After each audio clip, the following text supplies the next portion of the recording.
This is Alone in the Dark Beta by Thunderbirds Fan 1995 and is over on the Creepypasta Wikia. Does anybody remember an old 1992 MS-DOS PC 3DO game called Alone in the Dark? Well, did you ever know there was a beta version? Well, I'm here to talk about it. In my sophomore year, towards the end of the year, my friend told me he had a present for me. It was a cardboard package with the Infogrames logo on it. I opened it, and inside was a box of the game Alone in the Dark and a bunch of other old games. He knew how much I wanted this game. He was good friends with one of the workers he used to work with the now defunct game company. The box also included other titles such as both Tintin games for my PC, both Dragon Ball Z Legacy of Goku games for the Game Boy Advance, Godzilla Destroy All Monsters for the Xbox, many of the Backyard Sports titles, and many more great titles. I noticed a sticker on the Alone in the Dark game that said beta, and I realised that I had the beta, and I was very excited to get home to see what the early version of my childhood was like. I remember playing this game at my old friend's house as a preschooler late at night, and getting scared of falling asleep. Once I got off the bus, I ran downstairs where we keep our old Windows 95 computer. The first game I played was Tintin in Tibet. I was a huge Tintin fan as a kid and loved reading the books. I still love Tintin till this day. After beating the whole game in 1 hour, I decided to get to Alone in the Dark. I popped in the floppy disk and installed the game. Then it started. It started off with the Infogrames armadillo logo with black background. Thunder clash sound went off, and then the armadillo spun around like in the final version, but it's very different from the final version and more creepy. How was it creepy?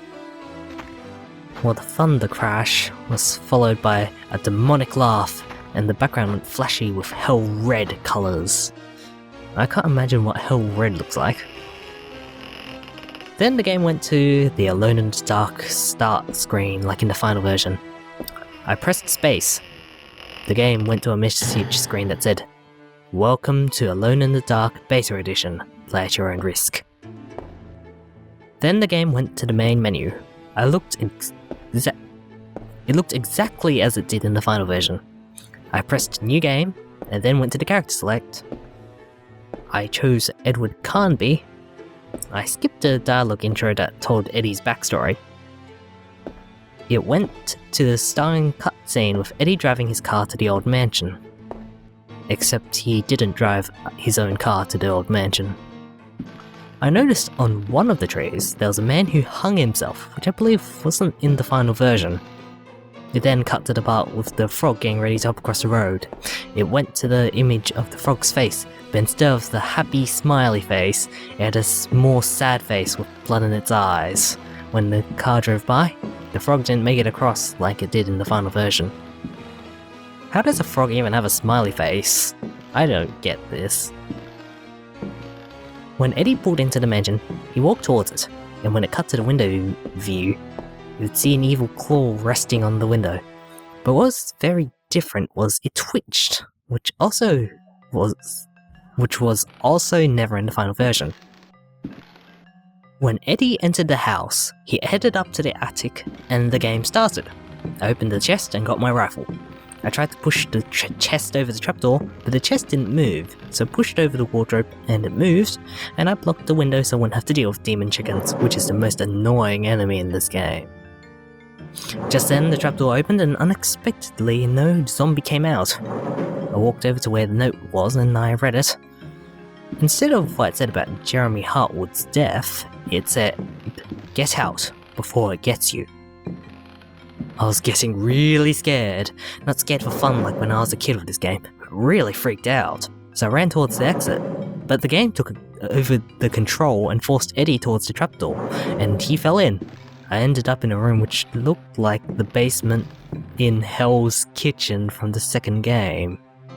I walked towards the room which was where the target practice was in the second game. It looked the same, but with no targets that looked like playing cards. What? I walk towards the BS storage room and get this very long hallway. I keep walking for 5 minutes. and nothing happens. Just then, I hear the sound that sounds like a rubber glove rubbing a violin. What?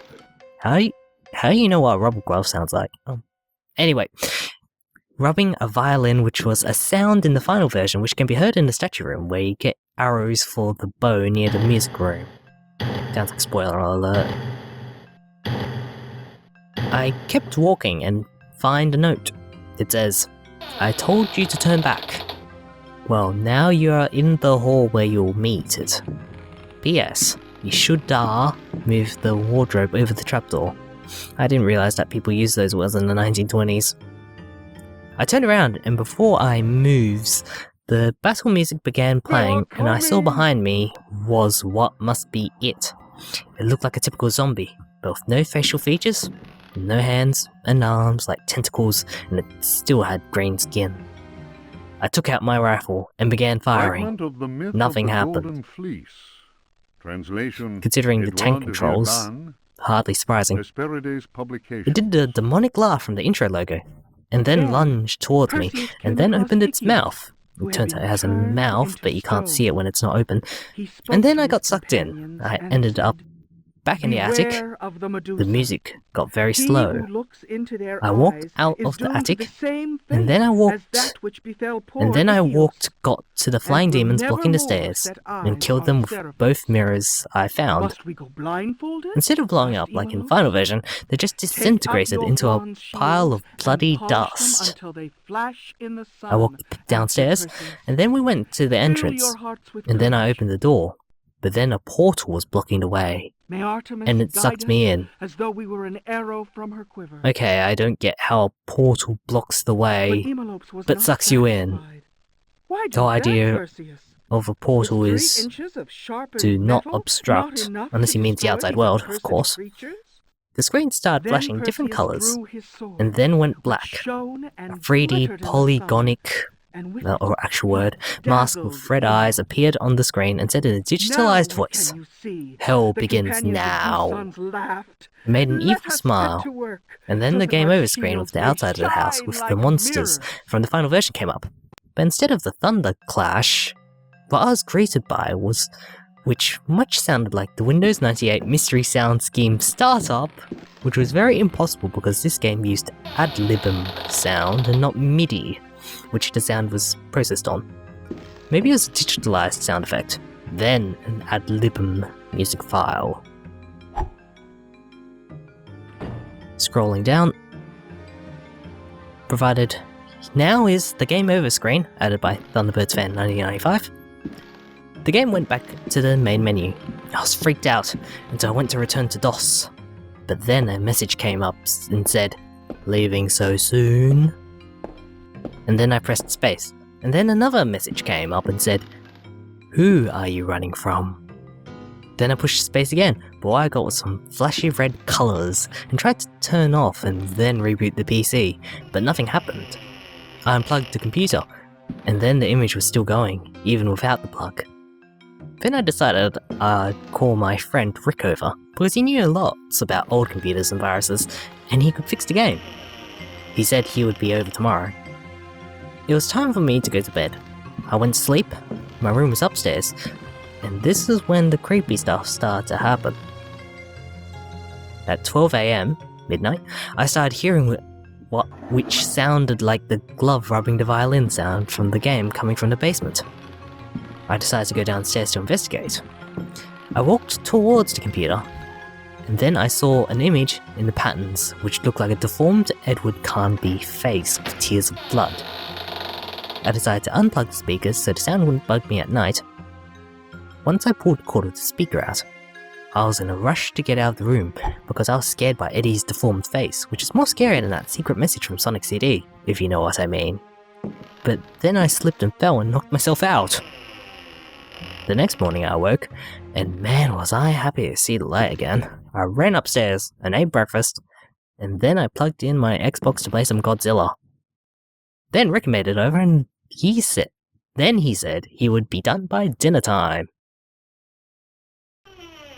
I then went to play some Mario Party with my friend Dominique, since Mario can help me get my mind off Edward's deformed face and those creepy sounds the computer made at night.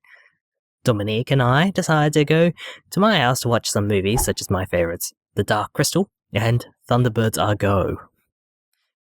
We went to go check on Rick, but once we went downstairs, we saw Rick's body on the ground and his ears bleeding and his eyes wide open. The speakers were plugged back in and making a high-pitched headache-splitting sound. I unplugged the speakers quickly, and before they caused more damage, he was still breathing, and so I called the hospital and Rick was taken away to go get surgery.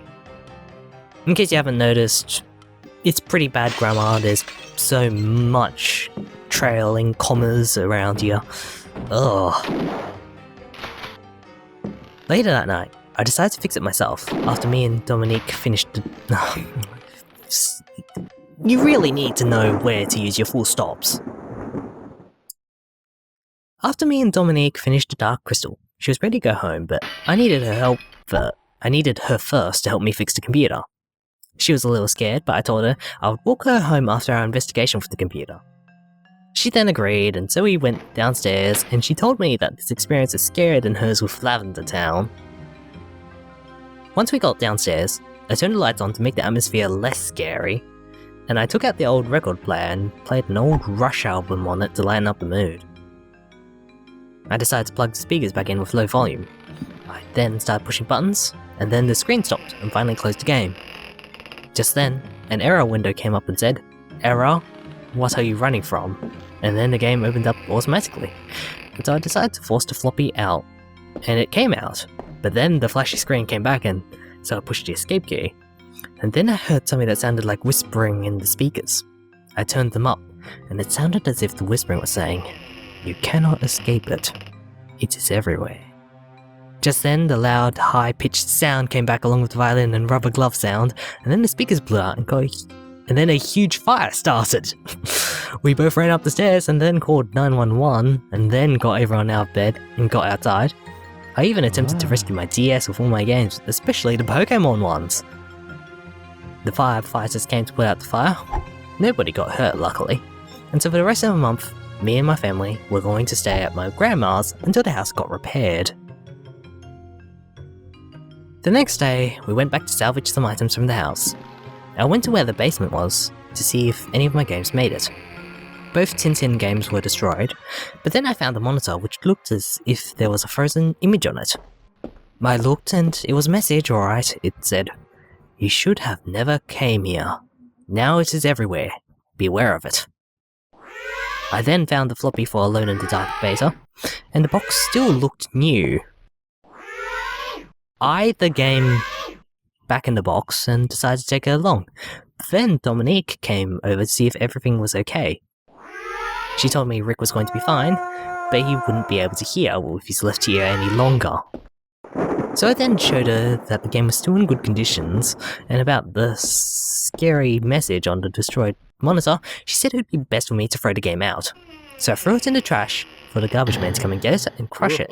But for the heck of it, I put a note on the game that said, "Do not open or play." I then threw it out, and I never heard from the game again, and then forgot all about it. Many months passed, and school started again.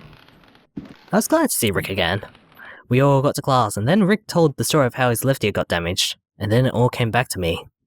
The worst part was some kids said they were hanging out in the junkyard and found something. They took it out, and you know what they found? That's right. That evil devil-possessed beta of Alone in the Dark.